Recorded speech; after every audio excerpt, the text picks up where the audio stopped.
Competition block के एक नए सेशन में मैं शशि आपका फिर से एक बार स्वागत करता हूँ। बिहार जीविका भर्ती एग्जाम स्टार्ट हो गया है। ठीक है।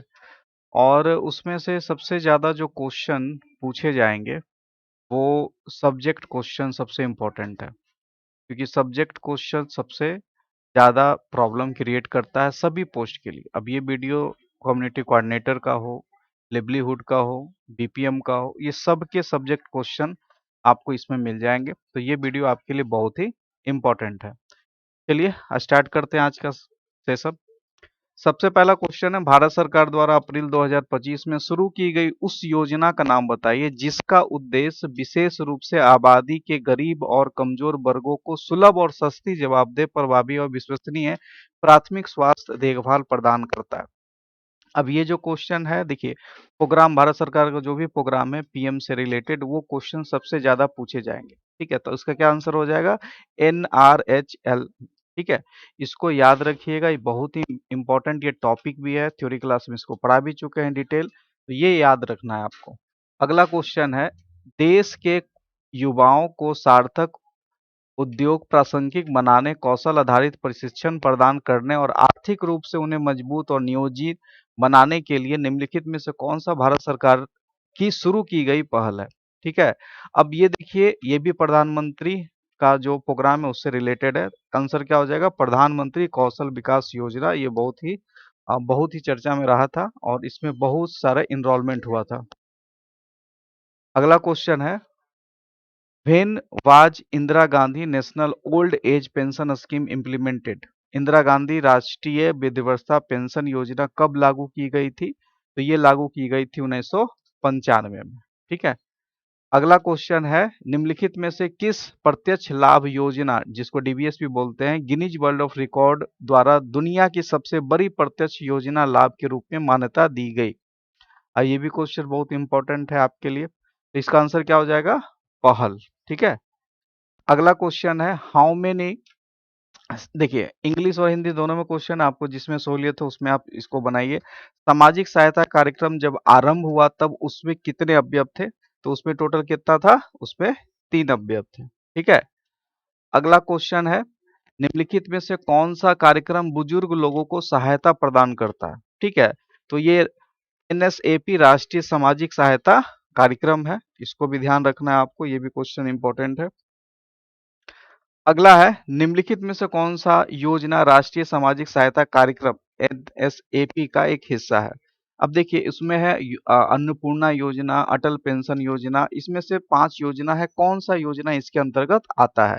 तो ये आपका है, देखिए सबसे पहले अन्नपूर्णा योजना तो होगा ही, उसके बाद राष्ट्रीय परिवार लाभ योजना भी है और इंदिरा गांधी राष्ट्रीय विधवा पेंशन योजना भी आता है। तो आंसर क्या हो जाएगा? केवल 1, 4 और 5। ठीक है, ए नंबर ऑप्शन हो जाएगा। अगला क्वेश्चन है, राष्ट्रीय सामाजिक सहायता कार्यक्रम NSAP के संबंध में निम्नलिखित कथनों पर विचार करें। यह भारत सरकार की एक केंद्रीय क्षेत्र की योजना है। यह केवल गर्भवती महिलाओं, स्तनपान कराने वाली माताओं और विधवाओं को वित्तीय सहायता प्रदान करती है। ठीक है। अब ये क्वेश्चन में कह रहा है कि कौन सा, स्टेटमेंट 1 और स्टेटमेंट 2 में कौन सा सही है, दोनों सही है या बोथ सही है, या केवल एक सही है या केवल 2 सही है? तो आंसर क्या हो जाएगा? इसमें से NSAP के संबंध में ये दोनों गलत है। ठीक है, ये उसका विषय नहीं है। राष्ट्रीय सामाजिक सहायता कार्यक्रम NSAP भारत सरकार के किस मंत्रालय द्वारा प्रासंगिक किया जाता है? अब ये जो मंत्रालय है, ये बहुत सारा कार्य करता है, इस मंत्रालय के अंतर्गत आता है। कौन सा मंत्रालय है? ग्रामीण विकास मंत्रालय। ठीक है। अगला क्वेश्चन है, राष्ट्रीय सामाजिक सहायता कार्यक्रम 15 अगस्त को किस वर्ष लागू हुआ था? ये 15 अगस्त को लागू हुआ था, किस वर्ष लागू हुआ था? तो 1995 में इसको लागू किया गया था। 15 अगस्त 1995 को NSAP लागू किया गया था। ये बहुत ही इंपॉर्टेंट क्वेश्चन है, इसको याद रखेंगे। अगला है, निम्नलिखित में से किस वर्ष पीएम किसान यानी कि प्रधानमंत्री किसान सम्मान निधि योजना का औपचारिक रूप से शुरुआत किया गया था? आपको पता है 6,000 इसमें मिलता है, 2-2 हजार के 3 इंस्टॉलमेंट मिलता है। तो ये कब शुरू किया गया था? तो ये शुरू किया गया 2019 में। ठीक है, 2019 से लगातार ये किसानों को दिया जा रहा है सम्मान निधि। अगला क्वेश्चन है, पीएम किसान जो योजना है उसका जो 17वीं किस्त के अंतर्गत कितनी राशि जारी किया गया था, तो अभी जो 17वीं किस्त जारी हुआ है वो 20,000 करोड़ रुपए उसमें खर्च हुआ है। हाल ही में कृषि मंत्रालय ने खुलासा किया है कि 1364 करोड़ के पीएम किसान भुगतान गलत तरीके से 20 लाख से अधिक लाभार्थियों को किए गए हैं। पीएम किसान के तहत एक किसान को प्रति वर्ष कितना राशि प्रदान करना है, तो एक किसान को प्रति वर्ष 6,000 रुपया प्रदान करना है। 2-2 हजार का 3 टेन्योर होता है। अब उसी कारण से बहुत सारे लोगों को फिर से केवाईसी करना पड़ा था, क्योंकि ये बहुत ऐसे लोगों को पैसा ट्रांसफर हो रहे थे जो कि वो इलिजिबल थे। ठीक है, तो आंसर हो जाएगा 6,000। प्रधानमंत्री किसान सम्मान निधि योजना के संबंध में निम्नलिखित कथनों पर विचार कीजिए। पीएम किसान योजना के तहत सभी भूमि धारक किसान परिवारों को प्रति वर्ष 6,000 रुपए की आय सहायता प्रदान की जाती है। ठीक है, प्रति वर्ष बिल्कुल सही है। योजना के अंतर्गत वित्तीय लाभ सीधे लाभार्थियों को बैंक खाते में जमा होता है, बिल्कुल सही है। पीएम किसान योजना पूरी तरह से राज्य सरकार द्वारा वित्त पोषित है, बिल्कुल नहीं। ये किसके द्वारा है? ये केंद्र राज्य की सरकार नहीं, केंद्र सरकार के द्वारा ये वित्त पोषित है। ठीक है, तो आंसर क्या हो जाएगा? 1 और केवल 1 और 2। ठीक है, ए नंबर आपका ऑप्शन हो जाएगा। अगला क्वेश्चन है, केंद्र सरकार द्वारा शुरू की गई पीएम किसान योजना डब्ल्यूटीओ के कृषि समझौते के अंतर्गत बॉक्स की किस श्रेणी में आती है? अब देखिए, इसमें हम थ्योरी क्लास में भी इसके बारे में, बॉक्स के बारे में बताए थे। रेड बॉक्स क्या होता है, एम्बर बॉक्स क्या होता है, ब्लू बॉक्स क्या होता है, ग्रीन बॉक्स क्या होता है, ये पूरा बता चुके हैं थ्योरी क्लास में। अब देखिए, ये जो पीएम किसान योजना है ये आता है ग्रीन बॉक्स में। ठीक है, तो ये बॉक्स भी ध्यान में रखना है आपको। अगर इसमें ज्यादा डिटेल अगर आप जाएंगे तो उसका वीडियो भी आपको मिल जाएगा। अगला है, प्रधानमंत्री मोदी ने 20वीं पीएम किसान किस्त जारी की। इसमें 9.7 करोड़ किसानों को 20,500 करोड़ वितरित किए गए। ठीक है, तो कहां से ये जारी किया गया था? तो ये जारी किया गया था वाराणसी से। ठीक है, अगला क्वेश्चन है, हु लॉन्च द पीएम किसान mobile app with face authentication feature? तो ये जो जारी हुआ था, ये भी बहुत इंपॉर्टेंट क्वेश्चन है, करंट अफेयर में भी आ सकता है ये क्वेश्चन। ये नरेंद्र सिंह तोमर है, और आप लोग कमेंट करके बताएंगे अभी नरेंद्र सिंह तोमर किस पोस्ट पे हैं, आपको कमेंट करके बताना है, क्योंकि बिना किसी पोस्ट का व्यक्ति तो इसको जारी करेगा नहीं। तो आपको बताना है कि नरेंद्र सिंह तोमर किस पोस्ट पे अभी हैं, कमेंट करके बताइए। अगला है, पीएम नरेंद्र मोदी ने किस राज्य में किसानों के लिए पीएम किसान सम्मान निधि योजना शुरू किया गया? किस राज्य से? ठीक है, किस राज्य से किसानों के लिए पीएम किसान सम्मान निधि शुरू किया गया था? ये भी बहुत इंपॉर्टेंट क्वेश्चन है, किस राज्य से? देखिए, सही तो सभी राज्यों के लिए, लेकिन किस राज्य से इसका शुरू किया गया था? इसका आंसर क्या हो जाएगा? उत्तर प्रदेश। ठीक है, अगला क्वेश्चन है, निम्नलिखित में से कौन सा प्रधानमंत्री किसान सम्मान निधि योजना के बारे में सही है? ठीक है, अब देखिए, पीएम किसान योजना सभी किसानों को आय सहायता प्रदान करने का आय वृद्धि करती है। इस योजना के तहत 6,000, अब देखिए 6,000 तो होता ही है, और फर्स्ट में कह रहा है कि सभी किसानों को आय सहायता प्रदान करती है, बिल्कुल सही है। तो आंसर क्या हो जाएगा? ओनली 2 हो जाएगा। ये आय में वृद्धि करती है, बिल्कुल नहीं, आय सहायता प्रदान करती नहीं, ये पैसा मिलता है, सम्मान निधि है, उसको आय को बढ़ावा देने के लिए नहीं है। तो आंसर क्या हो जाएगा? ओनली 2। अगला क्वेश्चन है, निम्नलिखित में से कौन सा केंद्र सरकार की पीएम किसान योजना के लिए क्रियावरण एजेंसी है? ठीक है, अब देखिए कौन सी क्रियावरण एजेंसी है, तो कृषि एंड किसान कल्याण मंत्रालय आता है, और इसके मंत्री का नाम आपको बताना है, कमेंट करके बताइए।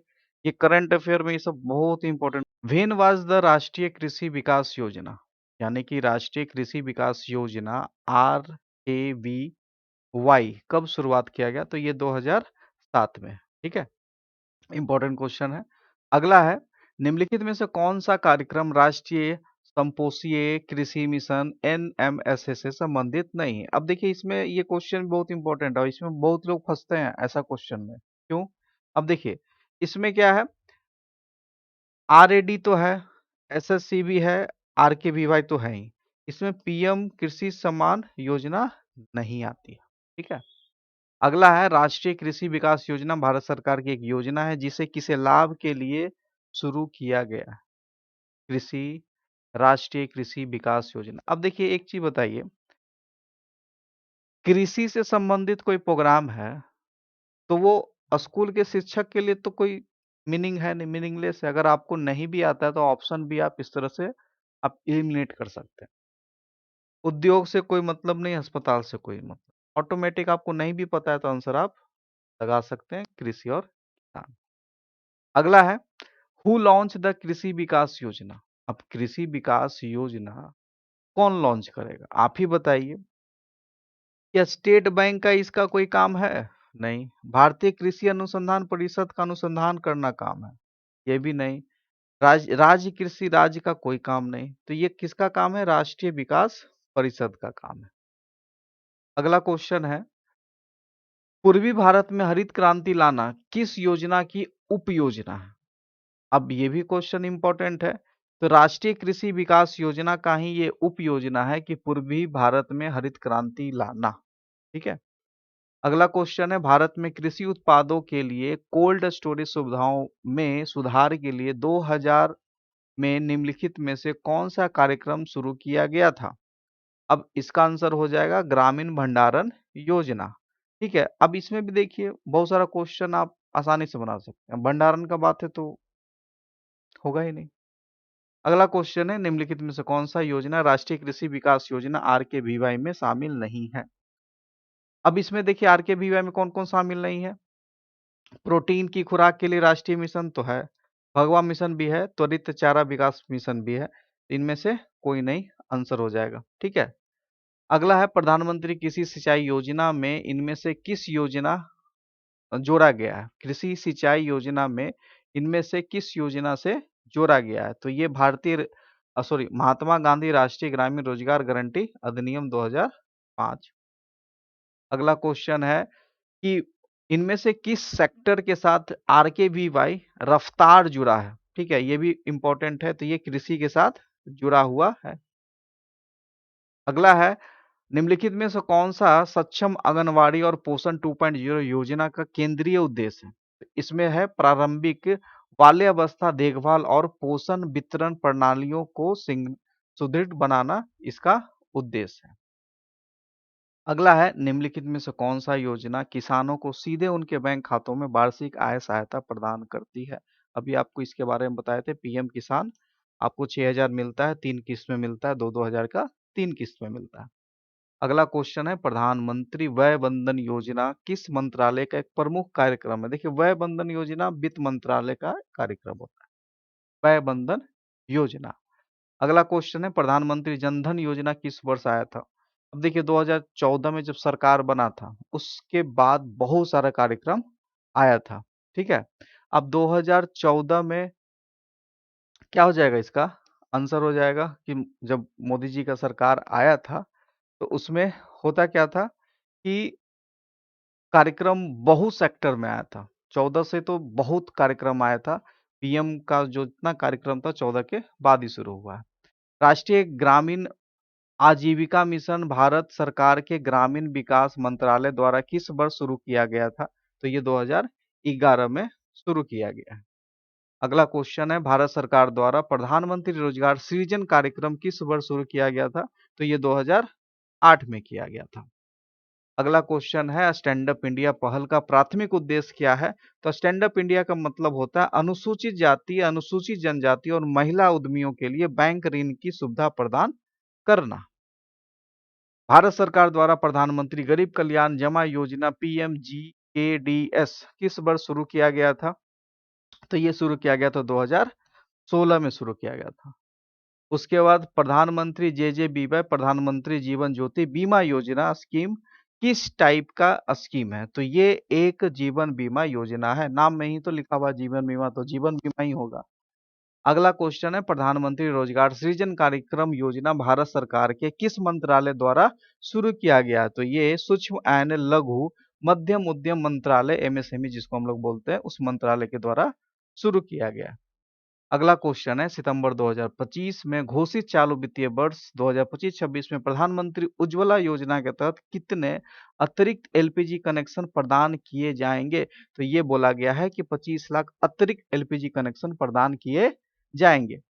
अगला क्वेश्चन है, जनजातीय कार्य मंत्रालय द्वारा उद्घाटित आदि क्रम योगी छात्र अध्ययों को उद्देश्य क्या है? तो उसके लिए बनाया है जनजातीय युवाओं को नेताओं, नवोदय और परिवर्तनकारी के रूप में सशक्त बनाना। निम्नलिखित में से किस संगठन ने भारत के सहयोग से कॉप 28 शिखर सम्मेलन में ग्रीन राइजिंग पहल शुरू किया है? तो ये संयुक्त राष्ट्र अंतर्राष्ट्रीय बाल आपातकालीन कोष है, जिसको हम लोग यूनिसेफ भी बोलते हैं। पूछ भी सकता है क्योंकि आप लोगों का क्वेश्चन में है। अंतर्राष्ट्रीय संगठन का एक हम स्पेशल वीडियो लेके आएंगे। अंतर्राष्ट्रीय संगठन का मुख्यालय और स्थापना ये और उसका काम, उसका मेंबर, इतना आपको पता होना चाहिए। उससे कम से कम 3 क्वेश्चन कंफर्म है, आप लोग के सिलेबस में दिया हुआ है। केंद्रीय मंत्रिमंडल द्वारा अनुमोदित क्षमता निर्माण और मानव संसाधन विकास सीबीएचआरडी योजना का प्राथमिक उद्देश्य क्या है? तो ये योजना का प्राथमिक उद्देश्य है विभिन्न आकस्मिक और औद्योगिक क्षेत्रों में युवा शोधकर्ताओं के लिए एक मंच प्रदान करना। ठीक है। उसके बाद अगला है द समग्र शिक्षा scheme recently in the news.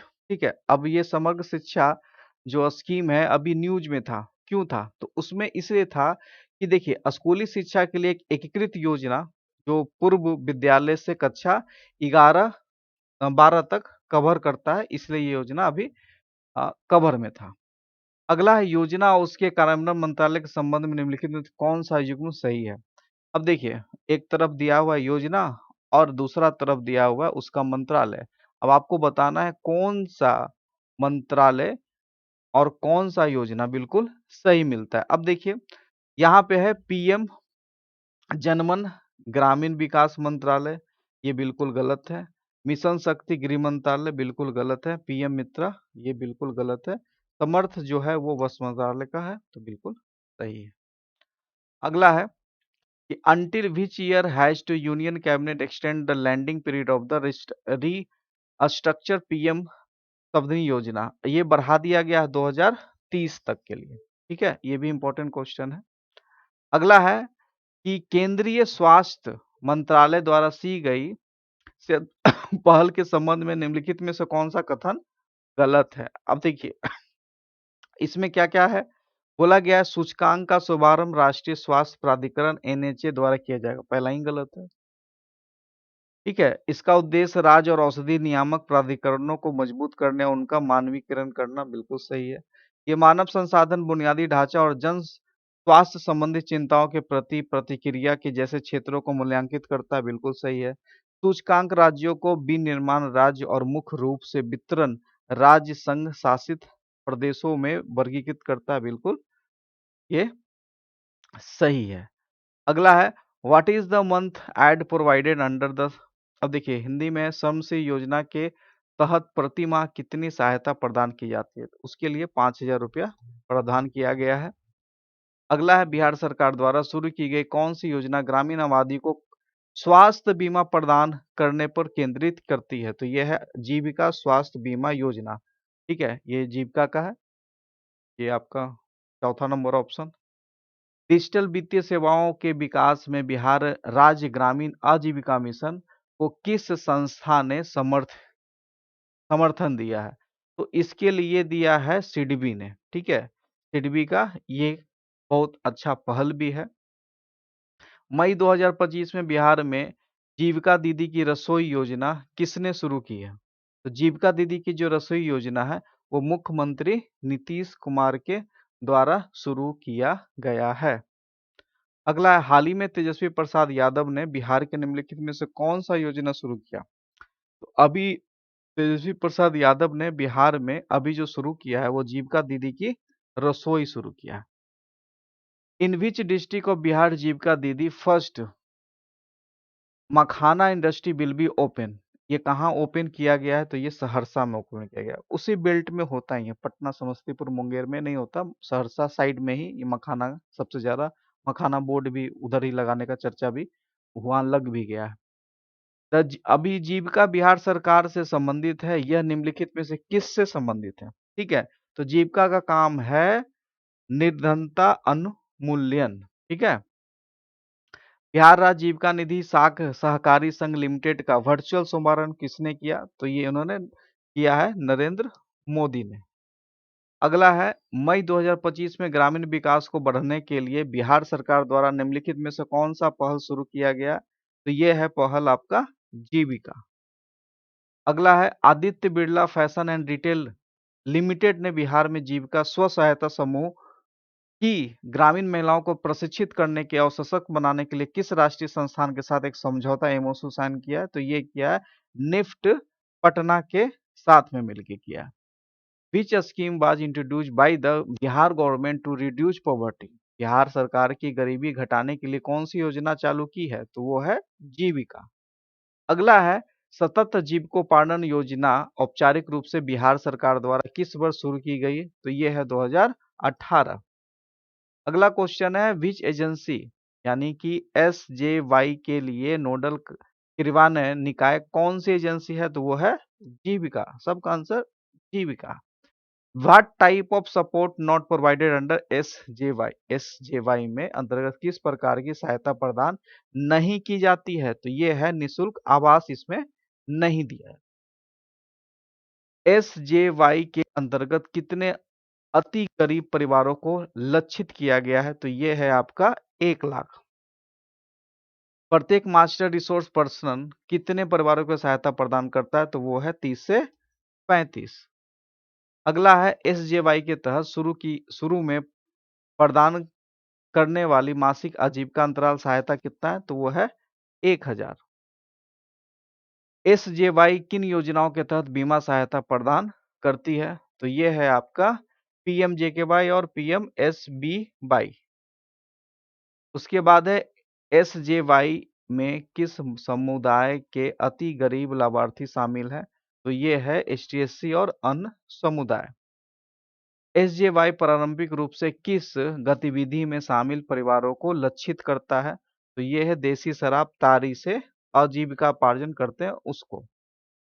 What is the main goal of the SJY program? SJY program का मुख्य लक्ष्य क्या है? तो वो है अति गरीबी से अस्थायी मुक्ति। उसके बाद कुशल युवा कार्यक्रम का मुख्य उद्देश्य क्या है? तो कुशल युवा कार्यक्रम का मुख्य उद्देश्य है रोजगार, योग्यता और कौशल में वृद्धि। ठीक है। उसके बाद कुशल युवा कार्यक्रम किसके द्वारा क्रियान्वित किया जाता है? तो ये है आपका बिहार कौशल विकास मिशन के द्वारा किया जाता है। केवाईपी में नामांकन के लिए न्यूनतम योग्यता क्या है? केवाईपी के लिए आपको 10वां पास होना जरूरी है। उसके बाद केवाईपी के लिए सामान्य आयु पात्रता क्या है? तो वो है 15 से 28 वर्ष के बीच में। एसटीएससी उम्मीदवारों के लिए केवाईपी के तहत अधिकतम आयु सीमा क्या है? तो वो है आपका 33 वर्ष। उसके बाद निम्नलिखित में से कौन सा केवाईपी का प्रशिक्षण मॉड्यूल नहीं है? तो ये है आपका उन्नत रोबोटिक प्रशिक्षण। ठीक है। उसके बाद कुशल युवा कार्यक्रम कब शुरुआत किया गया है? तो ये शुरुआत किया गया है 16 दिसंबर 2016। उसके बाद 2016 में केवाईपी के प्रारंभ में कितने शिक्षार्थी शामिल हैं? तो ये हैं आपके 1978। उसके बाद अगस्त 2024 में कुल स्वीकृत केवाईपी प्रशिक्षण केंद्र कितने हैं? तो वह है 1875। उसके बाद वर्तमान में बिहार के कितने जिलों में केवाईपी केंद्र संचालित है? तो वो हैं अभी 38 जिले। ठीक है। आप लोग कमेंट करके बताइएगा बिहार में कितना जिला है, कमेंट कीजिए। तो ये आपका टोटल 158 क्वेश्चन आज हम करवा दिए हैं।